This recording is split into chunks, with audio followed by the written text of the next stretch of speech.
Hey there guys, welcome back to the channel. You're watching Ritter Will Do, and in this video we've got a mystery to solve, so if you want to find out what it is, stick around. The mystery, the big mystery, has to do with this snowblower here. Okay, now this year I've been using a new wear edge, the UHMW wear edge. It's a poly edge and it really does work great. As you can see, this is it. I've got it bolted on there, and as you can tell on this side, there's a little bit more left than there is on that side. All right, and I recently just turned this around, so it was perfectly even, it was perfectly flat, it was perfectly level. And just to show you my snowblower is level, because in a previous video some of the commenters said that maybe it's not. Well, if I put this snowblower right up to the edge, and if you look right at that bubble right there, guys, it's right on the bubble. It is perfectly level. It could not be any better. Okay, so there's a reason that it is wearing more on the right hand side than it is on the left hand side. Okay, and here's my theory.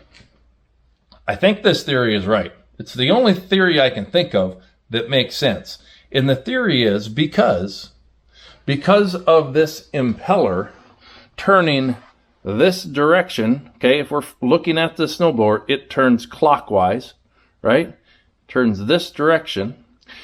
Because it turns that way so fast, it puts a lot of torque on the entire snowblower to want to have more pressure, making it want to lean this way when the PTO is engaged, causing this UHMW wear blade to wear faster on the right hand side than on the left. And if I can show you, if I put my hand down here and apply a little bit of pressure, not a whole lot, it does move a little bit. It's actually really tight, but if you look at the bubble, keep an eye on the bubble. I'll put a little pressure. Okay, all right, here's the pressure. The bubble does move a little bit, just a tad bit. I'm probably putting 30 pounds, 40 pounds of pressure on just to make the bubble move just a tiny bit. But that tiny bit is going to make that difference. So we're going to test something. This is what we're going to do. I'm going to clamp this level down here. I'm going to put this camera right on the bubble so you guys have a really good view of it. And I'm going to sit in the tractor and engage the PTO, bring it up to full throttle, what I normally would use. And we're going to see if the snowblower wants to tilt down a little bit. If it does, well, we know that's the issue for sure. And then we got to think of a countermeasure to prevent it. Okay, we don't want that to happen anymore.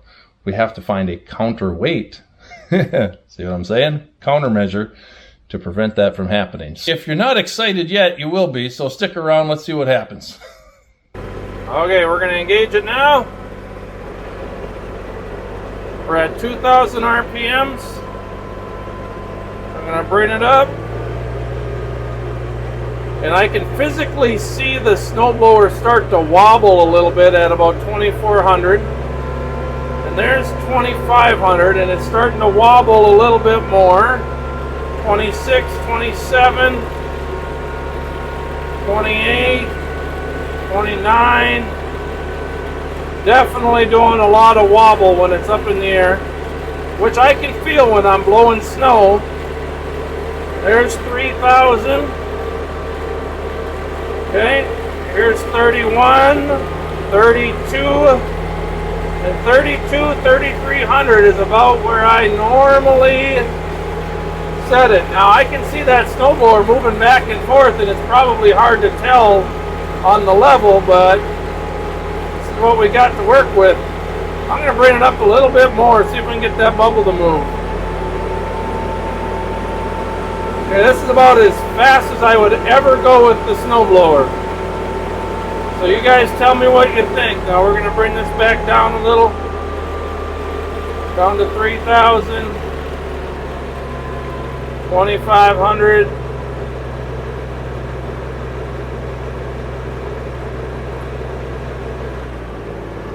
Turn the PTO off.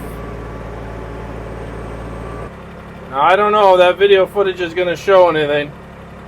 But we got another test we're going to try as well, so stay tuned, guys. This could be a good one.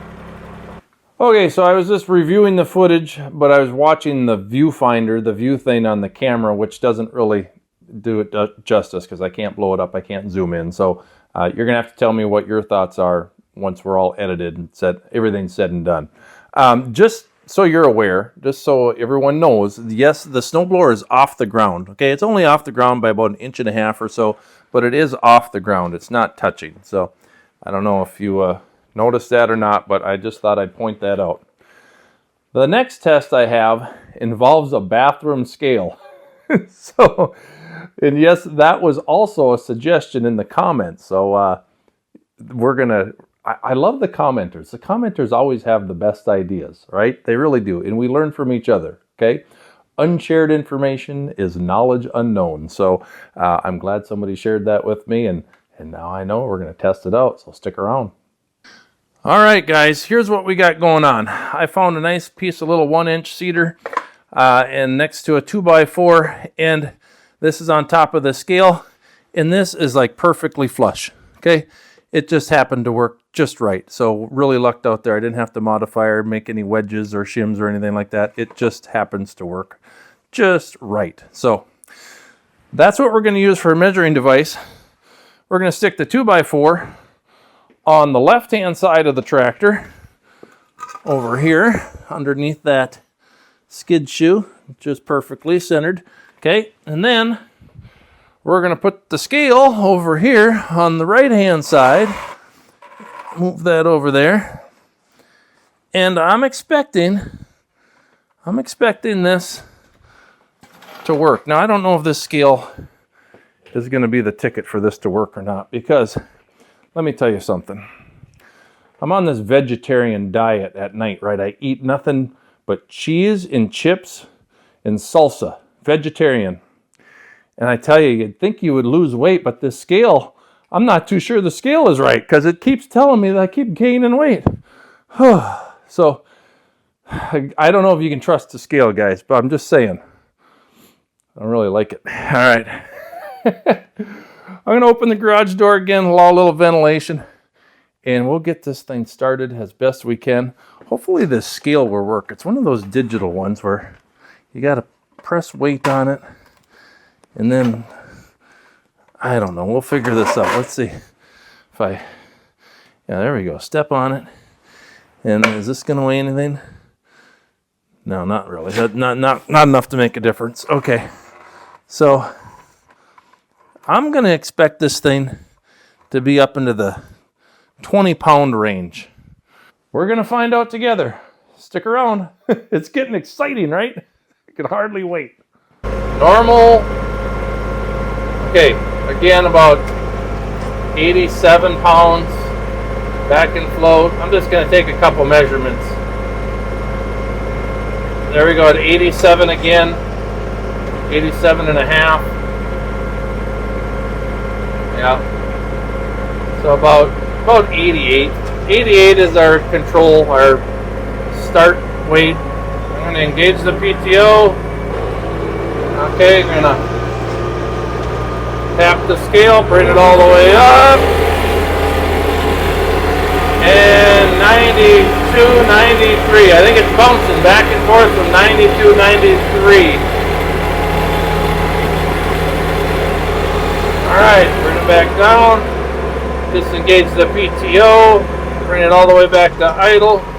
Okay, well, that was interesting. It was not the 20 pounds I expected. Okay, it was about 5 pounds. 5 pounds of difference.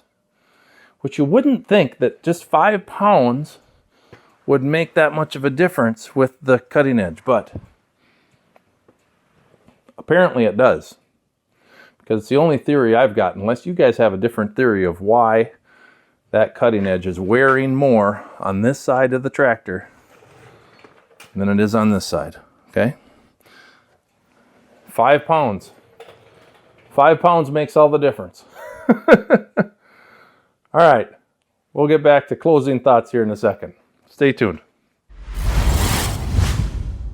Here's what I'm happy about.